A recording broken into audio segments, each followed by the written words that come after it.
अब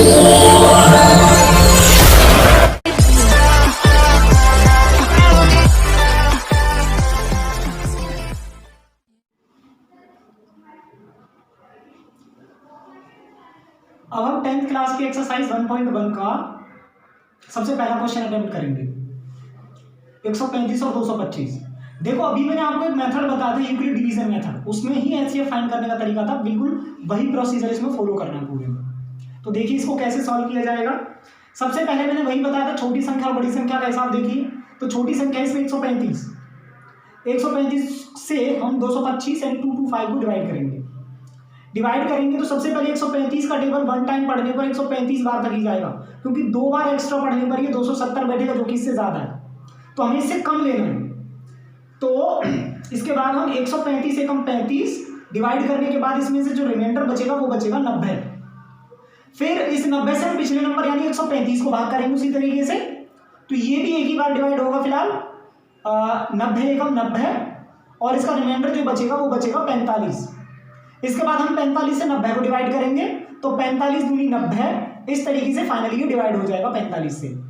फिर इसके बाद मैंने तरीके बताई है कि फिर इसके फैक्टर लिखे जाते हैं। तो जिसको हमने डिवाइड किया है, जैसे 225, 135 और 90, इनको हमने डिवाइड किया है, तो देखो किस तरीके से इसको हम सॉल्व कर रहे हैं। एक 225 के जो फैक्टर लिखे जाएंगे वो लिखे जाएंगे 135 गुना में 1 प्लस 90।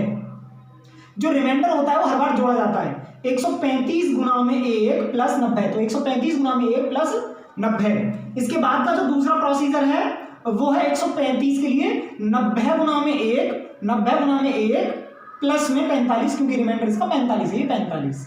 इसके बाद जो प्रोसीजर है 90 को हमने डिवाइड किया 45 दूनी 90, तो 45 इंटू 2, 90 को लिखा जाएगा 45 इंटू 2 प्लस में जो रिमाइंडर है वो 0। और फाइनली जो आंसर आया है वो हमारा 45 की वजह से आया, क्योंकि फाइनली 45 की वजह से डिवाइड हुआ है, तो जिसकी वजह से हमारा फाइनल डिवाइड होता है यानी 45 है, तो 45 जो है इसका एचसीएफ माना जाएगा। इस तरीके से यूक्लिड डिवीजन मेथड के द्वारा इन सवालों को हम हल कर सकते हैं।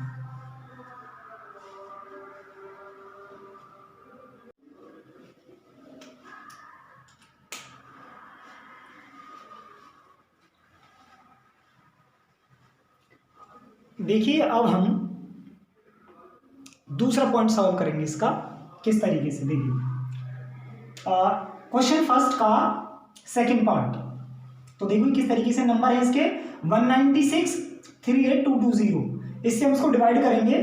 तो 196 से जब हम इसको डिवाइड करेंगे तो सबसे पहले ये डिवाइड होगा वन टाइम, यानी 196 वन टाइम से होगा 196। इसके बाद जो इसमें रिमाइंडर बचेगा 186। अच्छा, इसमें अभी भी चांसेस है इसको डिवाइड करने की, तो जब तक उसी नंबर से अगर चांसेस है डिवाइड करने के तो हम उससे डिवाइड कर सकते हैं। तो अभी हमने इसको 2, क्योंकि अभी जो नंबर बच रहे हैं उस हिसाब से 186 बचने के बाद 2 जो है हमने इसमें उतारा है नंबर। इसके बाद हम इसको 9 बार भाग करेंगे तो 1764 आएगा 9 बार भाग करने पर। इसके बाद इसका रिमाइंडर बचेगा 98, फिर हमने 0 नोट की तो 980। इस तरीके से इसको 5 टाइम्स डिवाइड करेंगे तो फाइनली ये कैंसिल हो जाएगा। तो 196 के पूरे कंप्लीटेशन इसी डिवाइड हुआ है।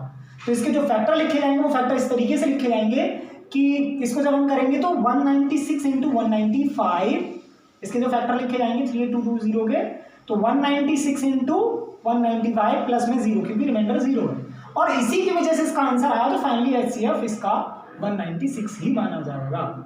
इस तरीके से इसका एचसीएफ सॉल्व होगा।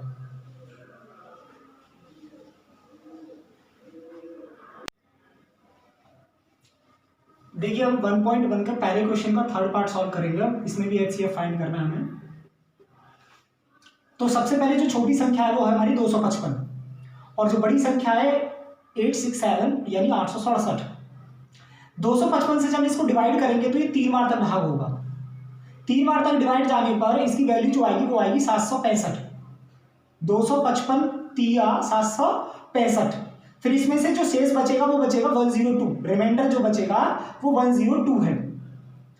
102 से फिर हम पिछले नंबर को डिवाइड करेंगे जैसे पुराने प्रोसेस में करते हैं। 255 को जब डिवाइड किया जाएगा तो ये 2 बार डिवाइड होगा। 102 दूनी 204, तो ये 2 बार तक डिवाइड होगा। इसके बाद इसका जो रिमाइंडर बचेगा 52 बचेगा। फिर 52 से हम पिछले नंबर 102 को डिवाइड करेंगे और 52 नहीं 51 से जब हम इसको डिवाइड करेंगे तो 2 बार तक डिवाइड होगा और फाइनली इसका आंसर खत्म हो जाएगा। इस तरीके से फिर हम इनके फैक्टर लिखेंगे। तो फैक्टर हम लिखेंगे 867 255 102। इस तरीके से तीनों पॉइंटों के फैक्टर लिखे जाएंगे। फैक्टर लिखेंगे कैसे, वही 867 का लिखा जाएगा 255 इंटू 3 255 गुना में 3 जमा में 102 255 गुना में 3 जमा में 102।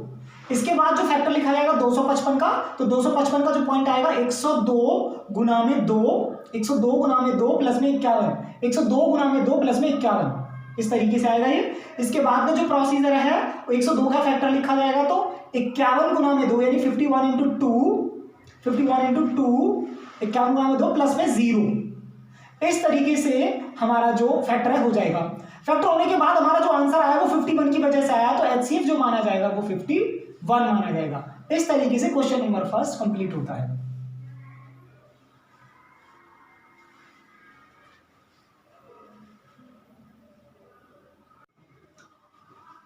अभी देखिए हमने एक्सरसाइज 1.1 का क्वेश्चन नंबर फर्स्ट किया था जिसमें हमने एचसीएफ फाइंड करना सीखे थे।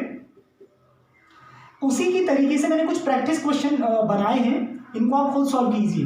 पहला प्रैक्टिस क्वेश्चन है एचसीएफ फाइंड करना है सभी में 86960, इसका भी एचसीएफ फाइंड करना है। कुल मिला के फाइनली सबके एचसीएफ ही फाइंड करने हैं। ये नंबर दिए गए हैं, इन नंबर के बेस पे आपको उसी प्रोसीजर से जिस तरीके से मैंने पहले 2 एग्जाम्पल और बाद के क्वेश्चन फर्स्ट के तीनों पॉइंट जो समझाए हैं उसी प्रोसीजर को फॉलो करते हुए आप इसका पूरा प्रोसीजर एचसीएफ का फाइंड करेंगे, जिससे आपकी प्रैक्टिस बहुत अच्छी होगी।